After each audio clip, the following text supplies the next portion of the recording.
तो बताओ, raw chief को किसने मारा? रामकृष्णा उर्फ रिकी।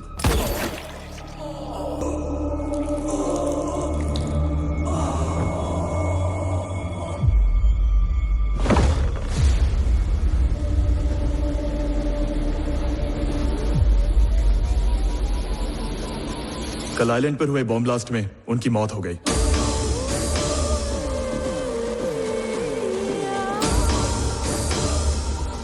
पिछले 24 घंटों के अंदर क्या क्या हुआ था? ये पता करने का एक ही तरीका है। रिकी का वॉइस रिकॉर्डर सर, जो हमें आइलैंड पर मिला।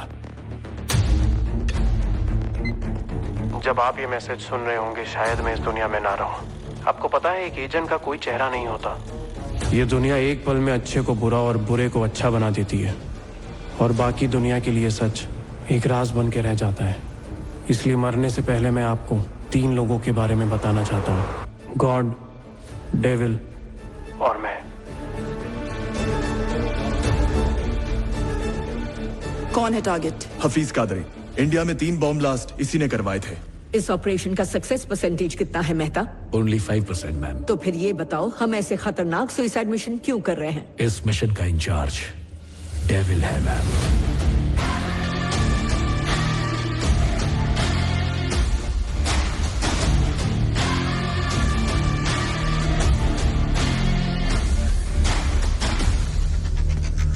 टारगेट इस बार बचना नहीं चाहिए। चीफ, वो लोग बेस की तरफ बढ़ रहे हैं।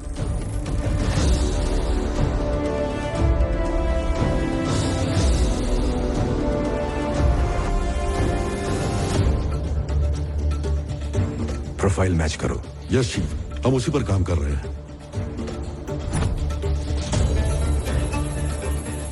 50% मैचिंग सर। तो अब क्या प्लान है चीफ?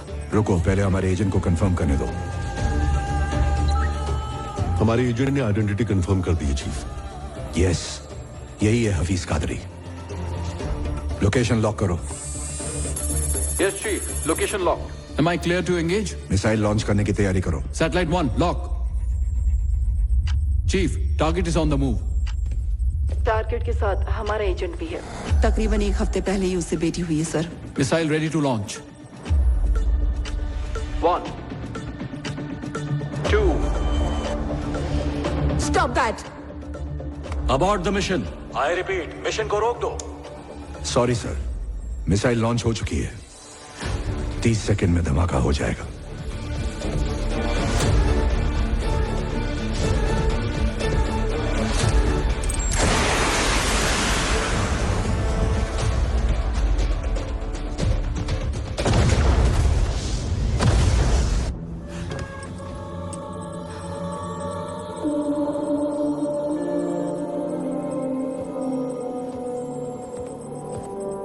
मिशन पूरा हुआ, हमारा एजेंट मारा गया।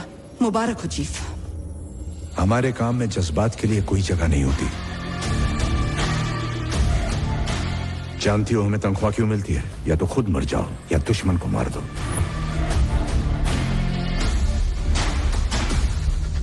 वांटेड टेररिस्ट हफीज कादरी को मारने के लिए आपने एक एजेंट की लाइफ को सैक्रिफाइस किया है। ऐसा फैसला लेने की वजह क्या है? I need an explanation from you.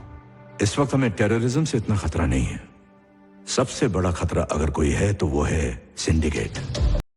तो भाइयों, हमारी इस मूवी पर ऐसे बने रहे हैं शुरू से लास्ट तक। तो धन्यवाद भाइयों, अगर आपने यहाँ तक देखा तो हमारे चैनल को लाइक करें, सब्सक्राइब करें।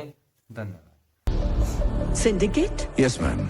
इस देश के कुछ पावरफुल बिजनेसमैन और नामचीन लोगों ने अपने निजी फायदे के लिए और बेहिसाब दौलत कमाने के लिए एक सिंडिकेट बनाया है।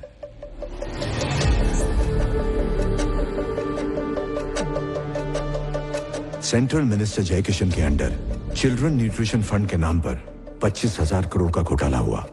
जब पर्दाफाश हुआ तो उन्होंने खुद ही सीबीआई इंक्वायरी बिठा दी।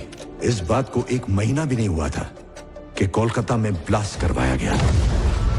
500 लोग मारे गए। उन्होंने जिस आईएएस ऑफिसर के जरिए स्कैम करवाया वो भी मारा गया। इस डर से कि पर्दाफाश ना हो जाए, एक को मारने के लिए 500 की बलि चढ़ा दी। ब्लास्ट करने वाला हफीज कादरी भी मकसद से अनजान था। उसने समझा कि ये जिहाद है और हमने आतंकवादी हमला, लेकिन इसका असली गुनहगार था सिंडिकेट। देश में कौन पैसा लगाएगा, कौन से कानून पास होंगे, 130 करोड़ लोग क्या खाएंगे, क्या पिएंगे, मीडिया, अस्पताल, सब कुछ कंट्रोल करता है सिंडिकेट। आज की तारीख में सब जगह उनका पैसा लगा है। अगर मैं सच कहूं तो हमारे देश को पॉलिटिशियंस नहीं चला रहे हैं, सिंडिकेट के मेंबर्स चला रहे हैं। न्यूट्रिशन फूड पॉलिसी सिंडिकेट के मेंबर्स ही लाए थे और इसको स्कैम में बदलने वाले भी वही थे। और स्कैम किया हुआ 25,000 करोड़ रुपया घूम फिर कर सिंडिकेट के पास ही आने वाला था। इतना सारा काला पैसा जाता कहाँ है? Swiss bank? सबको लगता है कि हिंदुस्तान का ब्लैक मनी स्विस बैंक में जाता है, पर ऐसा बिल्कुल नहीं है। 70% ब्लैक मनी सिंडिकेट मेंबर्स ने फ्लोटिंग बैंक में शिफ्ट कर दिया है। Floating bank? यस, ये काला धन शिप के कंटेनर्स में इंटरनेशनल वाटर्स पर तैरता रहता है। जरूरत पड़ने पर उसे पोर्ट पर उतार कर सही आदमी तक पहुंचा दिया जाता है। काले धन के लिए सबसे सुरक्षित bank.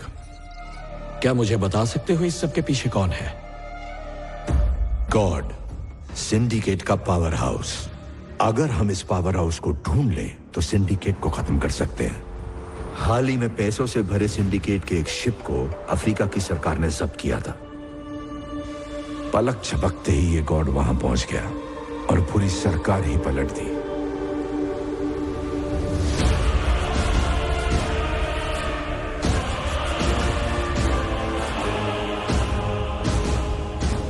Welcome mister vice president.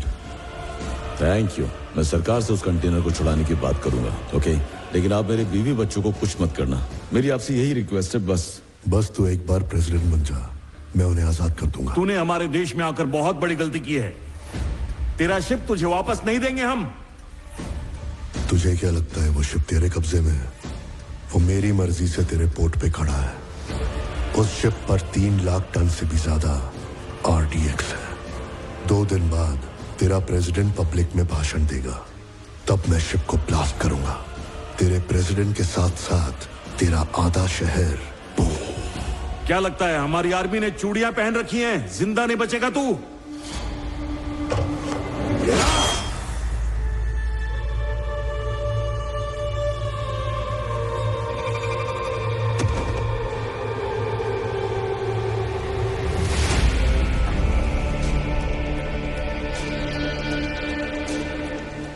खोखली पावर बिना सर के धड़ जैसी होती है।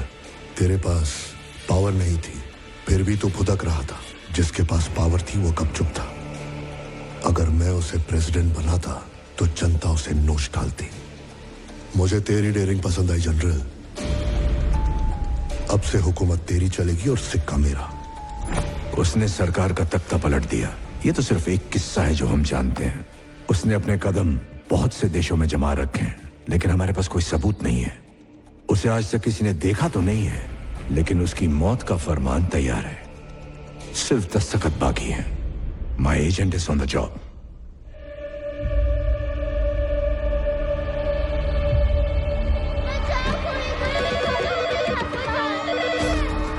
सिर्फ जंग नहीं जीतना है, इस दुनिया को हमारे मुकद्दस दीन के बारे में पता होना चाहिए। हमें रोकने के लिए रॉन एक एजेंट भेजा है। वो हम तक पहुंचे उससे पहले उन सारे बच्चों को जहन्नुम में पहुंचा दो।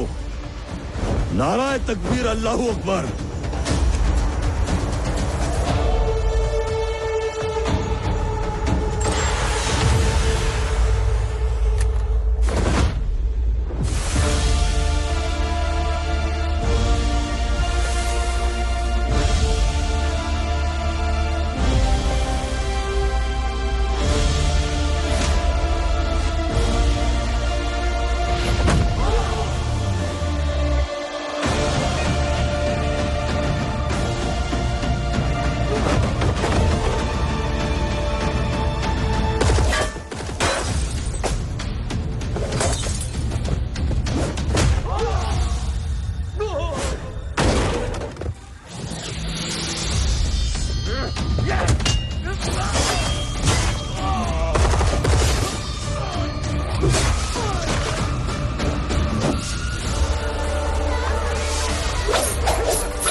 मारना कहाँ का जिहाद है?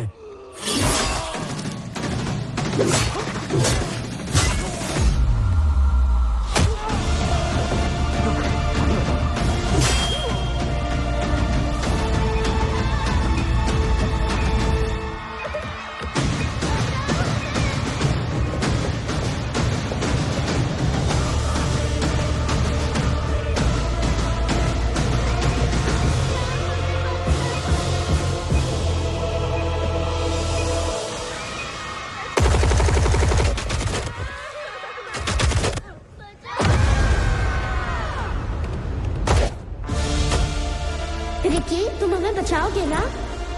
हे रिकी, तू हमारे लिए फाइट करेगा क्या?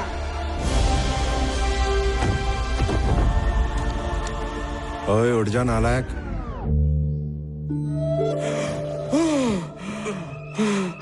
क्या हुआ? आज सपने में क्या देखा तूने? बहुत डरावना। तेरी माँ के साथ 25 साल पहले मैंने भी बड़ा मस्त सपना देखा था, लेकिन वो सपना तेरी शक्ल में खतरनाक और भयानक बन के सामने आया, जो मेरी दौलत उड़ाता है, दिन रात मेरा खून चूसता सपने है। में तो पीछा छोड़ दिया करो। टेररिस्ट बन के मेरे पे गोलियां चला रहे थे। अरे बाप रे, थैंक यू भगवान जी, ऐसा नाकारा बेटा तेरे के लिए। अरे बस करो, सुबह सुबह क्या ताने दे रहे हो? तेरे बाप को ये दौलत तेरे दादा ने नहीं दी थी, धूप में भजिए तले हैं मैंने। Thank God that the brothers on the rise now. Endless celebrations all in my house. Levitating now, I'm super duper fly now. Let the boys let me see where I reside now. Put the time in while you always in the time now. मुर्गी लग गई है। अरे वाह, शिमला मिर्ची को काट के उसकी लाइफ बना दी। हाँ, कितना चाहिए तेरे को? 10 करोड़। जा 4 0 कम करके ले ले। जुग जुग जियो। चोर चोर चोर, 10,000 बोल के 60,000 की टोपी पहना रहा है। ये बता, इतने सारे पैसों का करेगा क्या? फ्रेंच सीखने जा रहा हूँ पापा। पिछले महीने जो 15,000 लिए थे उसका क्या हुआ? क्या? अरे उससे तो चाइनीज सीखा ना दीदी। क्या कहा? मतलब फॉरेन कंट्रीज में जाके भीख मांगने का इरादा है? भीख मांग के भी आपसे ज्यादा ही कमाऊंगा पापा।